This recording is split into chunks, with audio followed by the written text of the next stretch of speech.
Hello my friends, welcome back. Listen, I hope you've been finding these videos helpful one or the other. Remember, I move randomly, meaning that I could be looking at something in Azure functions or data access layer or .NET Maui or .NET Core, targeting either MVC or Web API. So I'm gonna add you. Please watch other previous videos, and if you find at least one video helpful, give it a thumbs up, leave any comment that you might have, question, suggestion, recommendation, and most importantly, subscribe for more. Right, so yesterday I promised that we will look at the state of bottom shelves, bottom tabs rather. So let me launch the app. Let's give it a couple of seconds and we'll talk about something, right? Continue. Let it check for new updates. There's none. And let's log in. We're able to log in because of we told the app to remember our credentials. That option is on. You see, these are bottom tabs, bottom tabs, right? This is a shell menu, right, or menu or hamburger, but these are bottom tabs. So currently home is active and that's clickable, right? So that option to remember credentials, it's under settings, where you say remember credentials on login page, meaning that it will check everything if it's valid. I'm still gonna do the login page because not just the UI, right? It's interesting because of how do you make sure that the user who says remember credentials, still has something that's valid for the web API to use it. There's something there. There's something. If you know what that thing is, the thing that authorizes you to access certain resources. All right. So, how then do I deactivate these guys? What is the state of these? So currently they are enabled. So what is a use case for them to be disabled? So this is one use case that we covered yesterday. If I turn off my Wi-Fi, let's start with this one. I turn off and the Wi-Fi completely done. Check what it does. Come on. You see, it shows there's no internet connectivity. And one way is I don't want the user to click here and click there, because the user can now click view notification. Do you understand? The user can click this guy and you see something can happen there, right? So I didn't want the user to go back and forth, here. You move to this page, you move to that page. I want you to stay here and fix your issues of the internet connectivity. Do you understand? And when you do that, let's see if it's gonna quickly yes, it found the connection, and in few seconds it's gonna enable or activate the bottom tabs again. So how did that happen? How did I accomplish that? As you build a system of your choice, it can be a mobile app, it can be a web app, or it can be an IoT app, or it can be a software app, do you understand, or a game. You need to be able to see certain things that the user might attempt to do. So in this case, if you don't have connectivity or you are suddenly losing connection to a Wi-Fi, maybe you're out of range, you can't be moving up and down. I've been testing apps, and then when you move up and down, it causes more problems. So this is what happens. Because you lose connectivity, you want to go to pickups or drop-offs, or you want to go to shoes, never mind homepage, right? Here, you still need to load the data from the web API, right? So that should not be allowed to happen because you don't have connectivity, right? So how did that happen? If we go to mobile app, go to the views, content pages, and we look at this page called setup, the code behind of it, this is where we're going to focus. Let's start at the top. And when we move here, we're going to go to view models, base view model, right? And then finally, we're going to go to app shell, but the code behind. There we go. So how is it working? We start with the base view model. Remember, The constructor is the one that checks the state of connectivity, if it changed or not, right? And then in this method, we covered this yesterday, there is a way for us to pin a connectivity, right? To check if is everything okay. But if there's no connectivity or there's no access to the internet, there's a method, there's a helper method, because I like to work with helper methods, right? There's a method that says show no connectivity found, and I'm passing in, well, the message type of type integer doesn't matter, right? But there's a method that says show no connectivity found and show connectivity found. So I'm going to focus in on these two methods. We already know about what's going on here. Do you understand? Showing the color and. But I want to focus on another helper method that says disable and hide controls. Whereas this one of a show connectivity found method, it enable and show controls. So let's start with the first one. Disable and enable controls. So on the main thread, you need to do this on the main thread, right? We're not going to focus on this or this, but I want to focus on, that's why I left the comment that says disable the shell bottom tabs and enable the shell bottom tabs.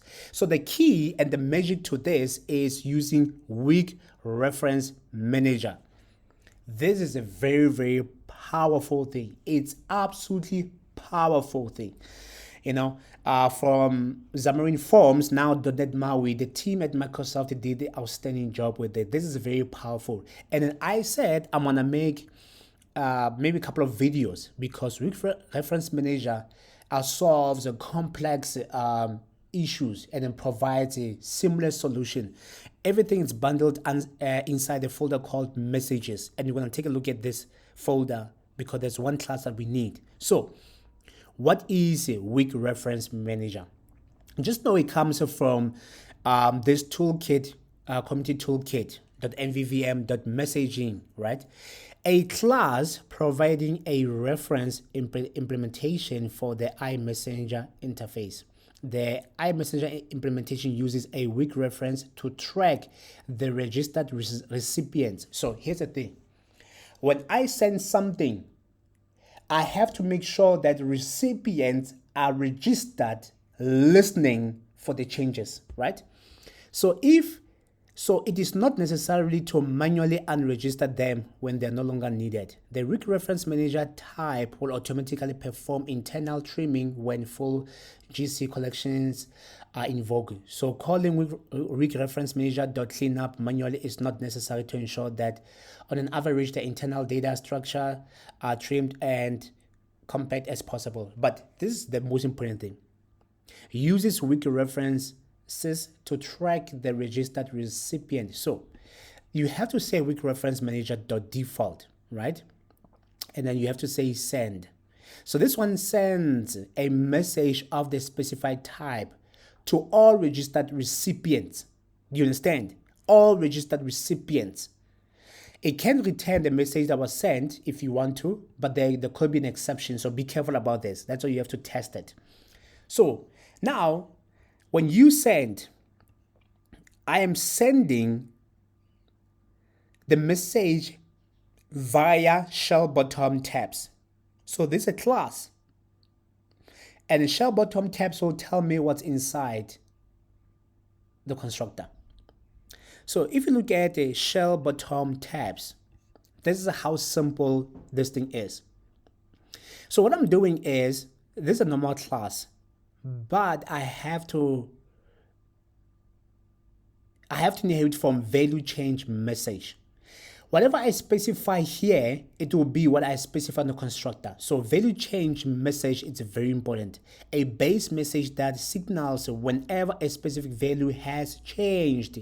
So what I want to track is going to be of type string, right? So then on the constructor, it has to be empty, but it has to inherit from the base constructor, right? Expecting the value of type string either way. So now we know about this guy, right? Good. So I'm gonna send a message from the base view model class, right? So with reference messenger.default.send. So obviously I'm using new shell bottom tabs, right?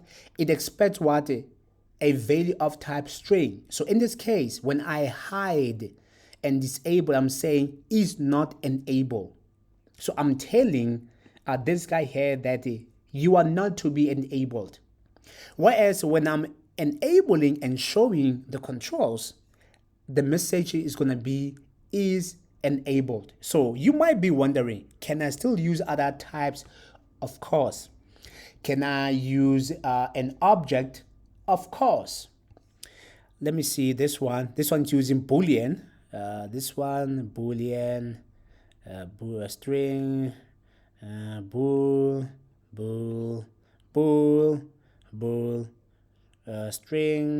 string, and see, this one's using what? The type itself. So I just want to show you that in case you're wondering. Good. So now, where do we make use of this? You can see there are 9 references. Right, let's go. So remember here, right? Wait, it's on app shell. So on the shell, it's a recipient, app shell, right? Which is something that controls everything that's going on for my app, right? It's a wrap, it's a container, it's an umbrella. So app shell normally by default just inherits from shell. But I can just say comma and say I recipient, and then I just pass in whom are we receiving, whom am I tracking the changes, which is shell bottom tabs. I'm gonna make a video about route, not now, but there's a command that says register for messaging service. So I'm gonna say weak reference messenger.default.register. Now register registers a recipient for a given type of message. Do you understand? But you also have to implement the interface. So what I'm saying, you can pass in this, or you can be explicit when it comes to this guy. You can be explicit or you can pass in.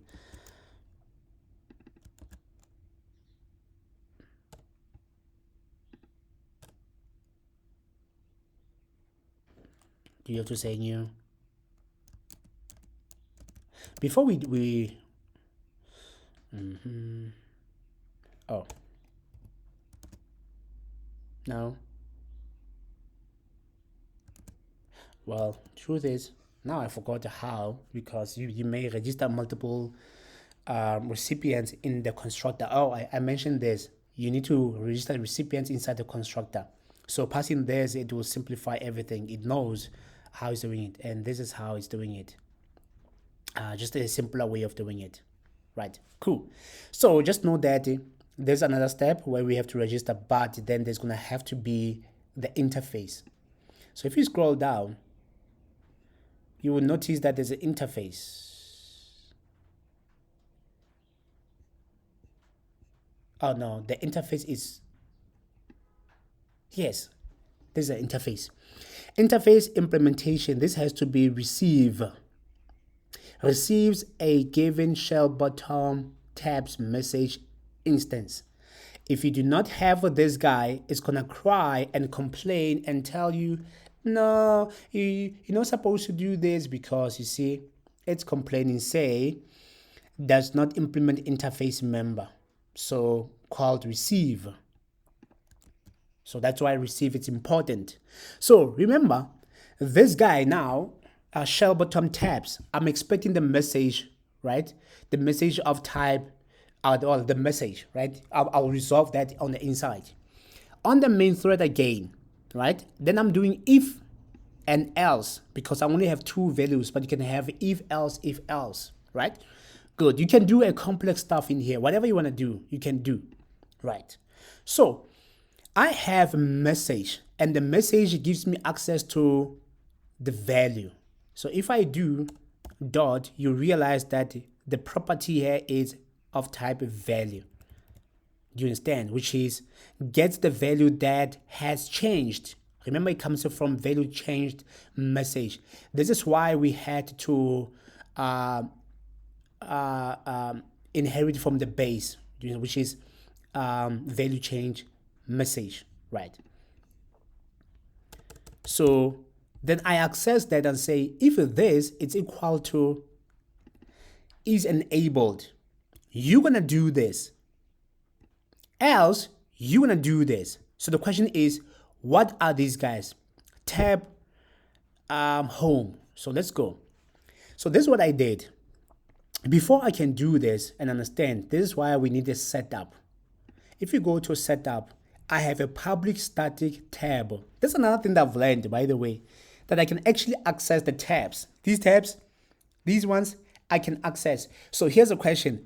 Why did I see the need to use a setup? Because there's a start page. Like, it's not a start page. I do have a start page. Let's not confuse ourselves. I do have a startup page. This is a setup page. It sets up the app. It gets everything ready. Then it's gonna go to a startup page. Do you understand? So I want to use the first and entry page to do all that. That's why I have them as part of global variables. So public static tab, right? Then I say you're gonna be underscore tab home underscore tab pickups, shoes, drop-offs, and profile. Exactly what you see here, right? So that's where I use them. Now, why is app shell calling them? So I then say setup dot, then I have access because they are static. What I do then, you see these guys, tab home, because if you go to the app shell itself, you would realize just here on the fly out, right? I have a tab, which is this what builds this one particular guy, right? So what I do, I give it a name, X name, which is tab home. So I'm getting access to this guy, everything about it. I'm gonna make a video about it, how we go about this, and some couple of challenges, by the way. So now you understand there is X name tab home, X name tab pickups. So what I'm doing is I am literally assigning them to this guy, right? And then what I do is tab home dot is enable to be true if we are saying enable and show controls, else do not enable them. Do not enable. Do not enable. So that's why you were able to see when I destroy or disconnect myself from Wi-Fi, this happened. So this is disabling them. I hope this makes sense. And when I connect again,